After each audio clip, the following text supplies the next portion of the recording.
Que a graça e a paz do nosso Senhor Jesus esteja com você, meu querido irmão, minha querida irmã, com toda a sua família. Ainda estamos nesse período de quarentena e vamos mais uma vez, através deste recurso que temos da internet, ouvir a mensagem do Senhor para o nosso coração. Que Deus fale ao seu coração nesse instante, que Deus ministre a palavra dele na sua vida e na vida da sua família. Nós vamos hoje expor o Evangelho segundo Marcos, continuar na exposição do Evangelho segundo Marcos. No capítulo 6, nós teremos a exposição dos versos 30 a 44. Então eu convido você para que abra a sua Bíblia agora no Evangelho segundo Marcos, capítulo 6, versos 30 a 44, e eu então farei esta leitura e peço a você que acompanhe a leitura bíblica do texto que será exposto hoje. Voltaram os apóstolos à presença de Jesus e lhe relataram tudo quanto haviam feito e ensinado. E ele lhes disse: vinde repousar um pouco à parte num lugar deserto, porque eles não tinham tempo nem para comer, visto serem numerosos os que iam e vinham. Então foram sós no barco para um lugar solitário. Muitos, porém, os viram partir e, reconhecendo-os, correram para lá, a pé, de todas as cidades, e chegaram antes deles. Ao desembarcar, viu Jesus uma grande multidão e compadeceu-se deles, porque eram como ovelhas que não têm pastor, e passou a ensinar-lhes muitas coisas. Em declinando a tarde, vieram os discípulos a Jesus e lhe disseram: é deserto este lugar, e já avançada a hora. Despede-os para que, passando pelos campos, ao redor e pelas aldeias, comprem para si o que comer. Porém, ele lhes respondeu: dai-lhes vós mesmos de comer. Disseram-lhe: iremos comprar 200 denários de pão para dar-lhes de comer? E ele lhes disse: quantos pães tendes? E de ver. E sabendo, eles responderam: 5 pães e 2 peixes. Então Jesus lhes ordenou que todos se assentassem em grupos sobre a relva verde.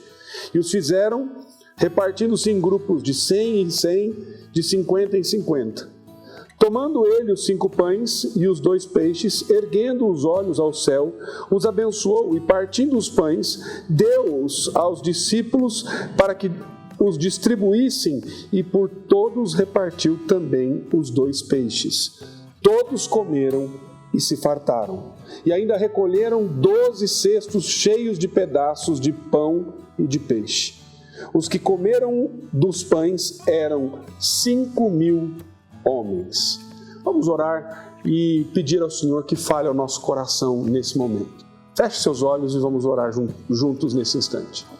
Santo, glorioso, eterno Pai, o Senhor é o sustentador da nossa vida. O Senhor é quem nos alimenta. O Senhor é quem nos fortalece. O Senhor é o nosso provedor. Nesse tempo, Deus, que estamos vivendo, nós só podemos confiar em Ti. E agora, Senhor, nós oramos para que a Tua palavra poderosa, palavra viva, para que ela penetre no mais íntimo do nosso coração e sejamos instruídos pelo Santo Espírito, tocados pelo Santo Espírito, transformados pela Tua graça através da ação sobrenatural do Santo Espírito.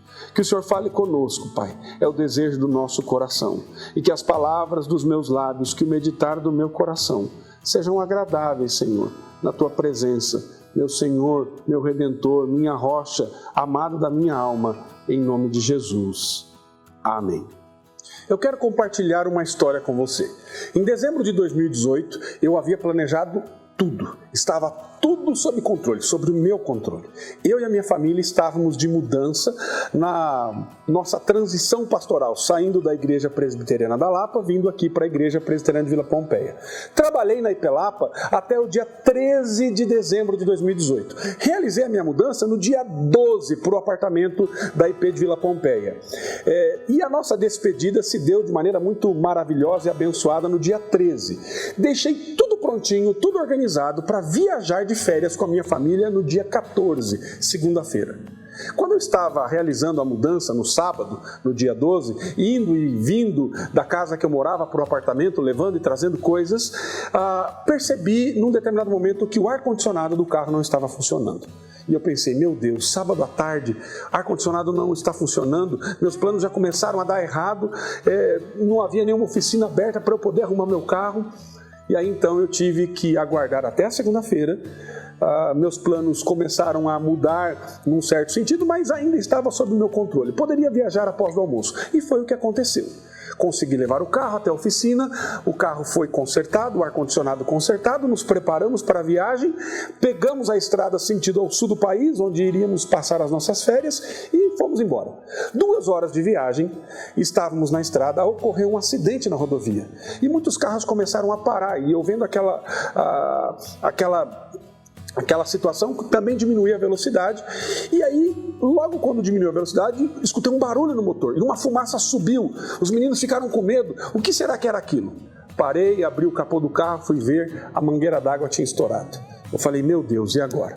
Nisso, com aquela fila enorme de carros, aquele congestionamento, um homem que estava atrás do meu carro veio tentar me ajudar, e ali então começa uma grande saga. Esse homem era dono de uma oficina mecânica especializada em caminhões, num grande posto de parada ali na rodovia, e então as próximas 24 horas, queridos, foram terríveis.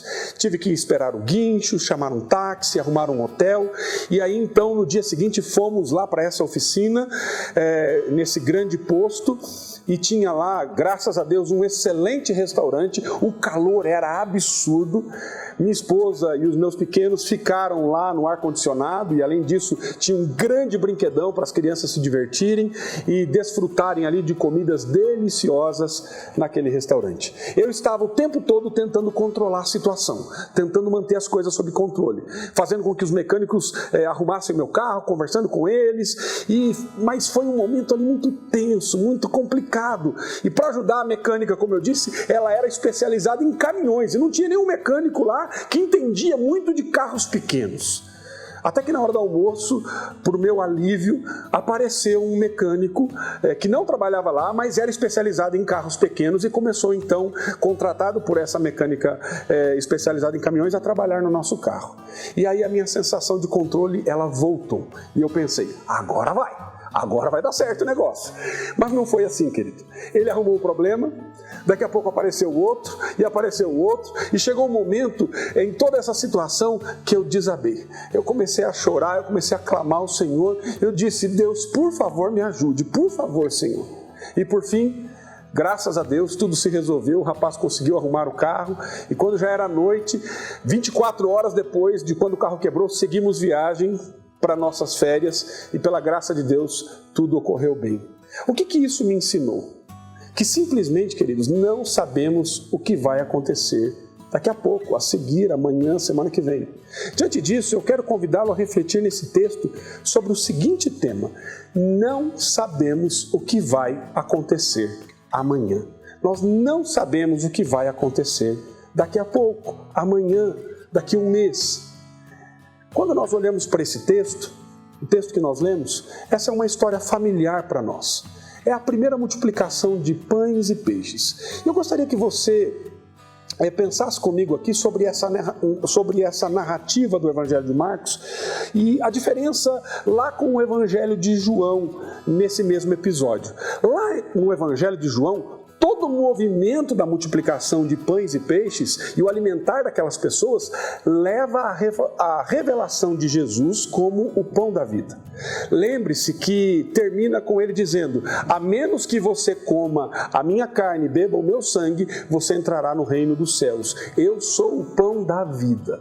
E realmente se move em direção a um mal entendido da multidão sobre quem Jesus era. Marcos conta a história de uma maneira muito diferente de João. O foco está realmente nos discípulos e o cenário é essa viagem de ministério. A primeira vez que Jesus enviou seus discípulos, e nós vemos isso. Aqui no verso 30 diz que eles voltaram os apóstolos à presença de Jesus e relataram tudo quanto haviam feito e ensinado. Ao relatarem a Jesus tudo o que tinha acontecido, tudo o que haviam realizado, ensinado, Jesus disse: vinde então repousar um pouco à parte, num lugar deserto, porque eles não tinham tempo nem para comer, visto serem numerosos os que iam e vinham. Você conhece a história e sabe o que vai acontecer a seguir. Jesus vai levar os seus discípulos para um lugar, vai levá-los embora, esses homens que estavam exaustos, e tinha sido uma grande jornada, e agora é a primeira vez que eles vão fazer isso. Eles tinham acabado de realizar esse ensinamento, essa viagem, e agora vão para um descanso. Mas se você não leu esse texto anteriormente, você imagina que eles vão ter um tempo de descanso. E o que acontece agora? O que ocorre então? Muitos estavam indo e vindo e não tinham nem tempo para comer. E eles foram embora em um barco, entraram num barco, foram para um lugar deserto para descansar. E teve um tempo ali com o mestre. Porém, muitos viram eles entrando no barco, reconheceram eles e correram para lá a pé. E viam gente de todas as cidades e chegaram no lugar que eles iam antes de Jesus e dos discípulos. E é importante dizer algo sobre a natureza do ministério, queridos. O pecado, ele nos torna autofocados. O pecado nos torna sempre orientados para nossos desejos, para as nossas necessidades, para os nossos sentimentos. Você acorda e logo o dia fica cheio das coisas que você gostaria de realizar, que eu gostaria de realizar. Entretanto, o chamado do reino deve ser motivado por um propósito muito maior. E assim, a nossa vida não é apenas governada pelos nossos desejos, pelas nossas necessidades, pelos nossos sentimentos. Nós somos chamados para fazer parte do que Deus está fazendo na terra. E não existe ministério sem sacrifício, não existe participação nesta obra redentora sem sacrifício. Essa obra sempre exige um sacrifício da nossa parte. E isso nos tirará da nossa zona de conforto, dos limites da nossa sabedoria e da nossa própria força. E é exatamente onde os discípulos estão nesse momento. E o texto nos mostra que existiam demandas tão grandes para Jesus e para os discípulos, que eles nem sequer tinham tempo para se alimentar, para comer. É difícil agendar as coisas no ministério, é difícil você manter limites confortáveis. Via de regra, nós somos levados para um lugar de sacrifício. Quando Jesus e os discípulos chegam à outra margem, não tinha ali um lugar confortável para descansar, mas sim um lugar cheio de pessoas desejosas de serem pastoreadas. O que você acha que acontece logo aqui? E o que Jesus fará a seguir? Talvez seus discípulos esperassem que ele dissesse à multidão: não, vamos parar com esse negócio aqui, agora é o nosso tempo de descanso, eu tenho sido muito fiel em pastoreá-los, agora eu preciso de um tempo sozinho com os meus líderes, com os meus discípulos. Mas não é isso que Jesus fez. É importante ser honesto sobre essa passagem, querido, e fazer a seguinte pergunta: e os discípulos? Porque Jesus agora vai atender a multidão. E os discípulos não tinham recebido uma promessa de Jesus que eles iriam ter um tempo de descanso por estarem tão sobrecarregados por conta do trabalho deles, daquela viagem que eles fizeram, ensinando e pregando? O que aconteceu com eles? O que acontece com os discípulos neste momento? Eu quero que você seja honesto comigo, seja honesto com você mesmo. Será que existe algum momento na sua vida em que você pergunta: onde estão as promessas de Deus para você? Onde está aquilo que o Senhor prometeu? Onde é que está a paz que Ele prometeu nos dar? Onde é que está o conforto que Ele prometeu nos dar? Onde é que está a força que eu recebi como promessa? Onde está a sabedoria? Onde estão as coisas que Deus prometeu fornecer para a minha vida? Onde estão as coisas que Deus prometeu fornecer para nós? Talvez eu deva ter a coragem de perguntar a você: existem lugares agora em sua vida em que pelo menos você é tentado a duvidar da presença de Deus? Momentos em que é tentado a questionar as promessas do Senhor, tentado a imaginar que se Ele de fato está ouvindo as suas orações, tentado a pensar se de fato Ele realmente se importa com você. Talvez seja porque você e eu não apenas oramos, mas nós tendemos a pensar em como a minha oração, a sua oração, as nossas orações devem ser respondidas pelo Senhor. E nós tendemos a pensar que Deus, em sua graça, é mais previsível do que Ele realmente é. E muitas vezes, Ele responde às nossas orações de maneiras muito incomuns. Então você chega ao outro lado e vê a glória da sua graça e a glória da sua sabedoria e a glória da sua provisão. Querido, eu quero propor a você que nesse momento Jesus está prestes a proporcionar um descanso muito mais profundo do que apenas um descanso físico que os discípulos pensavam que iam receber. Jesus não se esqueceu dos seus discípulos. Ele não esqueceu dos apóstolos. Jesus está prestes a mostrar aos discípulos algo que deve mudar para sempre o coração deles. Infelizmente, pode não ter como sabermos o que acontecerá amanhã, ou na próxima semana, ou daqui a alguns meses. Nós não sabemos o que vai acontecer, especialmente na situação que estamos vivendo. Mas o fato é que nesse texto, para esses homens cansados e sobrecarregados, Jesus está prestes a mostrar a compaixão da sua graça. Jesus está prestes a mostrar aquilo que Ele fará em graça com o seu poder, com aqueles que o amam e o seguem e o servem. E tudo isso, querido, visa dar a esses homens que agora deram suas vidas para seguir a Cristo um descanso notável, porque eles terão uma metáfora do tipo de provisão que Cristo está disposto a fazer para aqueles que o seguem. Não, Jesus não manda a multidão embora, queridos, Ele não manda a multidão embora. Porque quando Jesus olha para aquela multidão, Ele não vê um obstáculo, Ele não vê uma interrupção, Ele não vê ali naquela multidão problemas para o descanso deles. Ele vê uma oportunidade para a graça de Deus se manifestar. Ele vê ovelhas sem pastor, porque esse é o Salvador da gloriosa compaixão. Este é o Salvador que olha para nós dessa maneira. E eu posso dizer que os seus olhos sempre veem e seus ouvidos ouvem o pecado, a fraqueza, o fracasso de outra pessoa. Isso nunca é uma interrupção, querido. Nunca é um obstáculo, nunca deve ser visto como um aborrecimento. É sempre graça, é o Senhor agindo. Não é apenas graça para essa pessoa, é graça para você também, é graça para mim. E você deve ver isso como graça.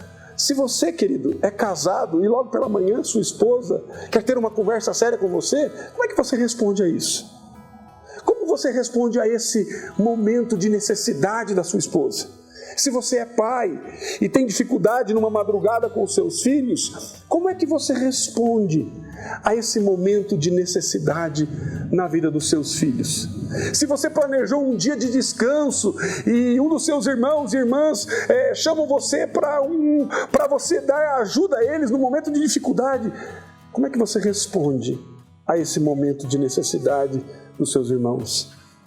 Como é maravilhoso, querido, olhar para essa cena da compaixão do Salvador.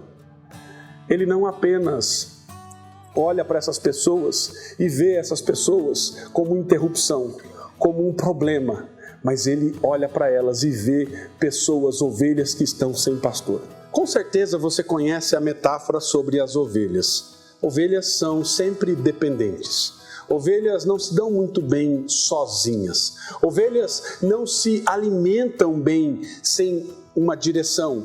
Elas não se protegem da maneira como deveriam se proteger sem o auxílio do pastor. Pela própria natureza delas, elas sempre estão com problemas sozinhas. Então são pessoas aqui que estão em profundo perigo espiritual e de fato são ovelhas sem pastor. Assim Jesus faz o que um Salvador compassivo fará.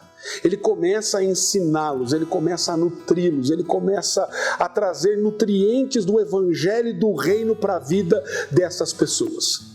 Reflita sobre o que está acontecendo no coração dos discípulos nesse momento, quando eles enxergam essa cena de Jesus pastoreando essas pessoas. Talvez os discípulos não estejam muito animados em ver essa multidão. Talvez eles vejam isso como uma certa irritação.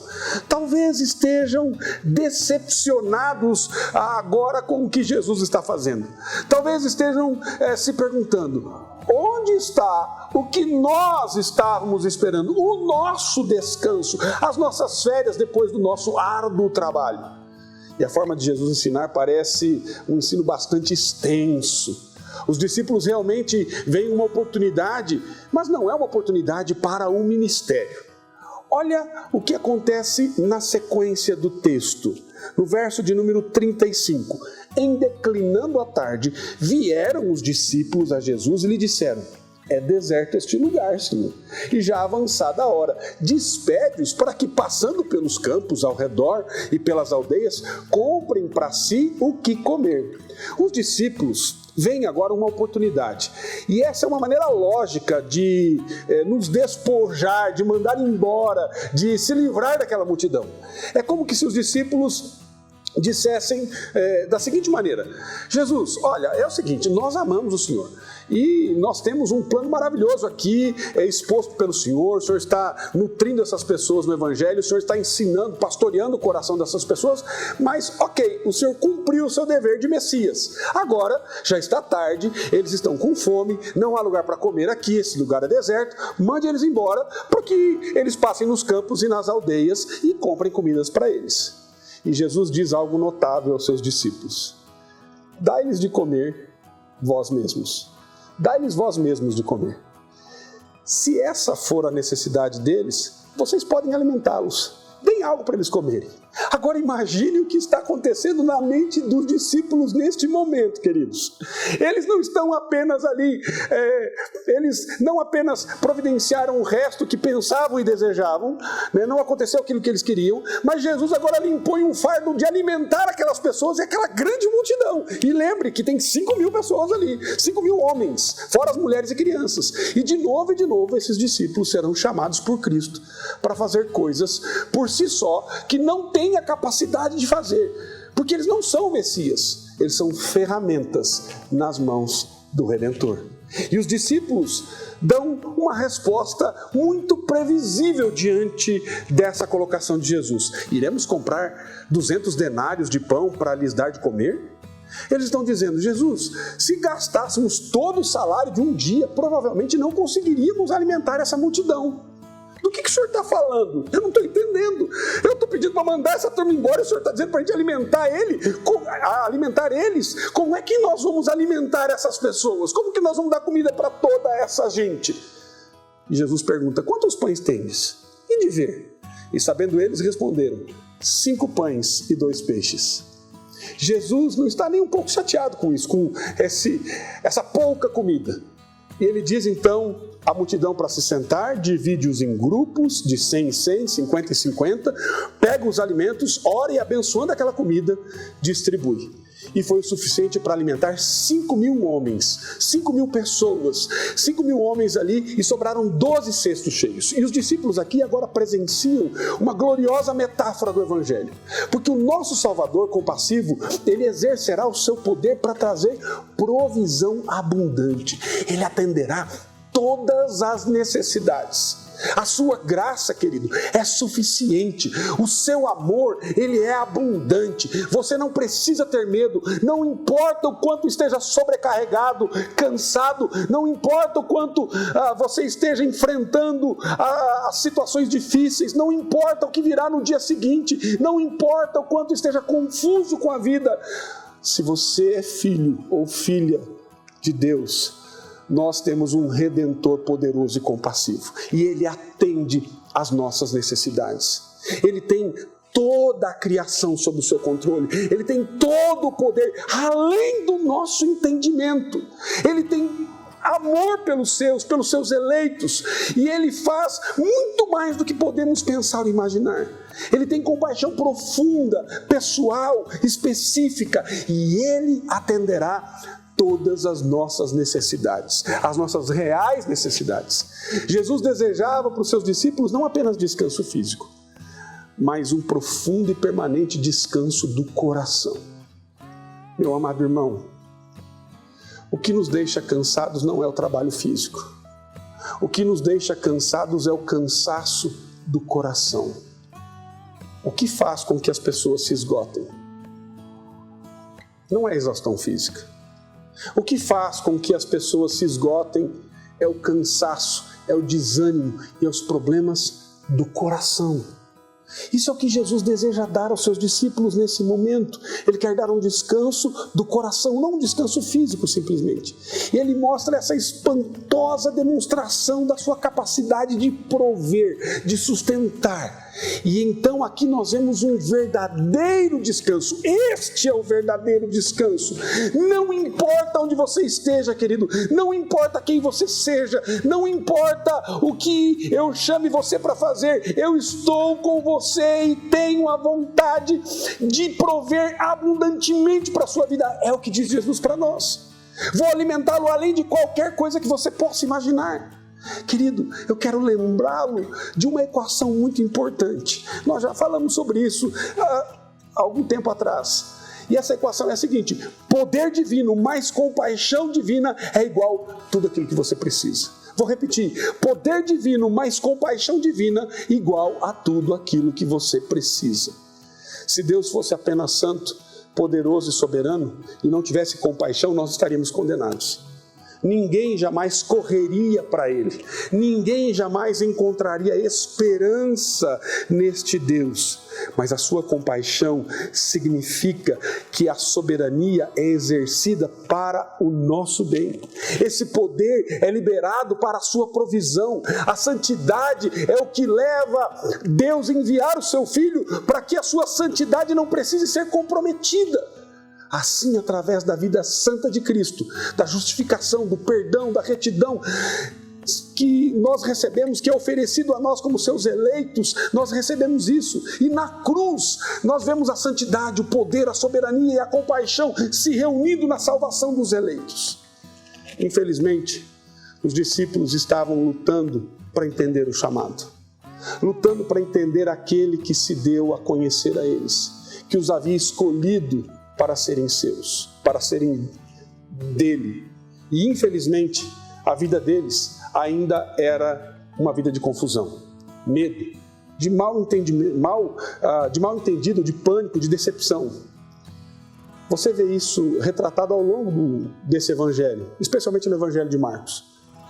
Mas pensando nisso, eu gostaria de continuar e trabalhar isso nas próximas exposições. Mas eu queria aqui pensar em algumas coisas com você. Quem você acha que seu Salvador é? Você descansa nele? Sua vida é uma imagem de descanso no Salvador, no Redentor? Você entende que o Evangelho significa que o seu poder glorioso, a sua soberania gloriosa, por causa da sua compaixão gloriosa, agora são exercitados para atender todas as nossas necessidades?